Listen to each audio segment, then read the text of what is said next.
Ok, beh, allora cominciamo dal verdicchio, dicevamo. Ok, allora siamo a Staffolo. Staffolo è uno dei comuni più storici e importanti della denominazione per la produzione del verdicchio di Castelli di Jesi. Ci sono 20 aziende che fanno verdicchio con una propria etichetta oggi, e già dal 1300 Staffolo era famoso per la sua produzione di vino. Le caratteristiche principali della nostra zona sono quelle di avere dei terreni molto ricchi di carbonato di calcio che danno molta mineralità e molta sapidità ai nostri verdicchio. Per quanto riguarda la differenza tra Jesi e Matelica, c'è da dire innanzitutto una cosa, che la denominazione dei Castelli di Jesi è una denominazione abbastanza grande, si compone di 25 castelli, 25 comuni, che sono appunto tutti castelli medievali, ed è molto differente tra nord e sud ed est e ovest, perché la zona più verso il mare, più verso nord, è molto più calda ed è molto vicino al mare, mentre la zona sud, dove siamo noi e potremmo ancora, volendo, andare verso l'interno, verso la montagna, sono zone veramente alta collina, pedemontane, quindi zone molto molto più fredde. Ma la differenza sostanziale tra Jesi e Matelica riguarda proprio la conformazione delle valli, nel senso, Castelli di Jesi sono tutte valli a pettine, all'interno della denominazione dei Castelli di Jesi ci sono 4 fiumi, tutte valli fluviali, quindi che dalla collina dell'entroterra vanno verso il mare, sono tutte valli aperte al mare. I comuni che sono più vicino risentono di più dell'influenza del mare, quelli che sono più interni di meno, ma comunque il clima è mitigato dalla presenza del mare. Aggiungiamoci il fatto che i terreni sono di formazione diversa. Ovviamente una valle tra due colline, nei millenni, tra due montagne, nei millenni quel suolo si è formato grazie alla disgregazione delle catene montuose che gli stanno vicino, quindi i detriti che sono stati portati a valle formano un suolo sicuramente più sciolto e probabilmente più giovane, rispetto a quello che sta nei Castelli di Jesi, che in realtà, essendo zone collinari più alte, tendono ad essere delle colline che sono state erose nei millenni dagli agenti atmosferici, e quindi il terreno che oggi abbiamo in superficie è un terreno più antico come formazione geologica.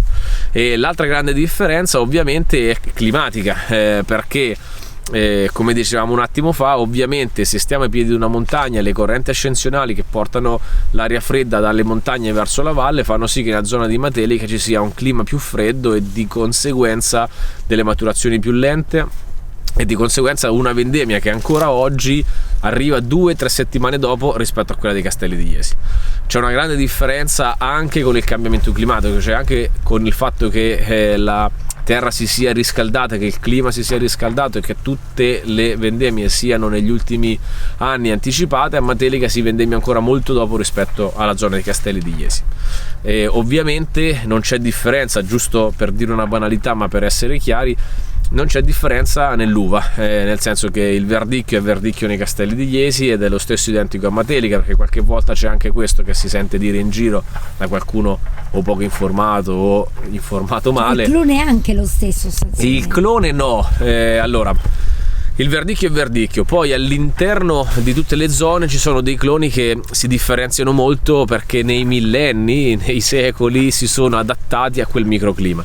Negli ultimi 50 anni i cloni si sono un po' ridotti come numero, perché ovviamente quando è arrivato il vivaismo industriale i vari agronomi hanno selezionato un parterre di cloni che hanno portato avanti poi per la produzione a livello industriale, mentre una volta in passato i contadini si riproducevano in casa le piante, quindi i cloni rimanevano, quelli di quella zona si moltiplicavano in continuazione e rimanevano sempre lì. Se prima, buttiamo un numero, a inizio del Novecento c'erano 100 cloni di verdicchio, oggi sicuramente non ce ne sono più di 10-15, perché alcuni sono stati abbandonati perché poco produttivi, perché difficili da gestire agronomicamente, quindi sono state fatte delle scelte per portare avanti a livello industriale alcuni cloni, tant'è che noi nelle nostre vecchie vigne, dove troviamo dei cloni che non sono più disponibili oggi sul mercato, facciamo delle selezioni massali per produrci delle piante in modo che possiamo portare avanti quel patrimonio genetico.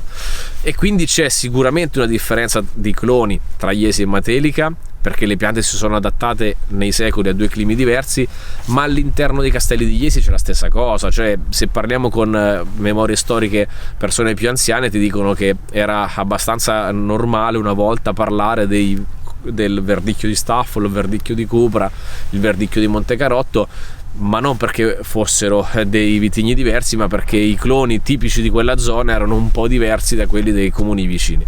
E la storia del verdicchio è una storia lunga, strana, che ha avuto delle curve, degli alti e dei bassi incredibili negli anni. E c'è stato un momento in cui veramente, secondo me, poche persone si sono rese conto di questa cosa.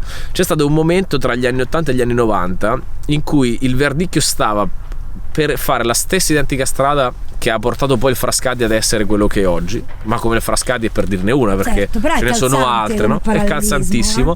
È un vino dove il 99,99% è in mano a cantine sociali che fanno vino da 4 soldi da supermercato, e non c'è un altro Frascati, o al massimo è molto convenzionale, molto ok, c'è ancora attaccato ancora così a grandi numeri, ancora così a stare al supermercato. Non ci sono piccoli magari artigiani, o ce ne sono talmente pochi da non essere, no? Il verdicchio è stato un momento in cui stava rischiando la stessa cosa, e se non è successo, secondo me, poi qualcuno mi potrà diciamo smentire, per carità, se non è successo è merito di piccolissime aziende che penso a Lucio Canestrari, Fattoria Coroncino, penso a Villa Bucci, penso anche a Garofoli, aziende che in quegli anni lì, tra gli anni 80 e gli anni 90, facevano dei verdicchio buonissimi, spesso anche considerati un po' di meno, no? Lucio Canestrari è diventato famoso a fine anni 90, quando è dagli anni 80 che fa dei vini micidiali, che però hanno tenuto accesa quella piccolissima luce che ha fatto sì che qualcuno dicesse: no, il verdicchio non è solo l'anforetta da 4 soldi, è anche qualcosa di più. E quella testimonianza ha portato poi negli anni 90 e gli anni 2000 alla rinascita del verdicchio. Non è che ce lo dobbiamo inventare, se si volesse fare c'è, perché effettivamente qui da vigna a vigna e da collina a collina cambia da matti la mineralità, la profondità, l'eleganza dei vini, proprio come succede in altre zone d'Italia. Cioè non è che qui tante zone sono molto simili tra di loro, qui siamo in colline molto frastagliate, il terreno cambia, no? Siamo in questa vigna che è il vigneto del Rincrocca, il resto dei vigneti aziendali è qua intorno, ma l'uva che viene qui non viene da nessun'altra parte. L'altro vigneto è a 100 metri da qua, 50 metri da qua. Dipende, esposizione o terreno? Esposizione, terreno, tipo di clone, età della vigna, però anche età della dipende da tutto. Che sono? Allora, andiamo dal 72 fino al 2017, le ultime impiantate, ma la maggior parte sono tra gli anni 70 e gli anni 80, quindi la media è sui 35 anni di età, e questo è molto importante. E man mano che cresco con i nuovi impianti cerco sempre di prendere qualche vigna in affitto, di acquistare quando posso dei vecchi vigneti, perché voglio che la media si mantenga simile, perché secondo me lì c'è l'80% della qualità del vino. Cioè il fatto di avere dei impianti, dei vigneti che abbiano una certa età media, significa garantire una qualità che si può ritrovare nel tempo con più facilità. Scegliere il nome di un vino è un esercizio di genialità, non lo so, di fantasia, non di genialità, è un esercizio di fantasia. E ovviamente, come dicevano tanti poeti maledetti, l'alcol e le droghe no in questo caso, ma l'alcol aiutano molto la fantasia, quindi normalmente mi bevo qualche sbornia un fine settimana. Come l'hai chiamata prima? penso sbornia, non lo so. Ho detto una prima particolare. Sventola, ok. È un paio di sventole venerdì e sabato, e poi normalmente viene fuori. Adesso questa parte no. Allora, è stato un gioco con il grafico, l'artista che mi fa le etichette. È stato molto simpatico, perché dovevamo trovare il nome per questo vino, e lui mi fa: ok, raccontami un pochettino, no, di questo vino. Gli racconto il fatto che è un vino che nessuno aveva mai fatto in zona, rifermentato in bottiglia, perché in realtà il metodo ancestrale è scomparso 100 anni fa da noi, si produceva fino alla prima guerra mondiale o magari anche fino alla seconda, però è una cosa che non è arrivata ai giorni nostri. Fatto con il verdicchio, una cosa nuova, diversa, che nessuno ha mai fatto. Allora lui pensava e poi mi fa: c'ho il nome, mai sentito? E io gli faccio: e qual è questo nome mai sentito? No, mai sentito. Ho capito, dico, ma qual è? No, il nome è mai sentito. E quindi gli è venuto fuori questa cosa, perché lui si è immaginato la scenetta di 2 persone al bar, no, a wine bar, che vedono nella lavagna scritto verdicchio rifermentato in bottiglia e dicono: mai sentito.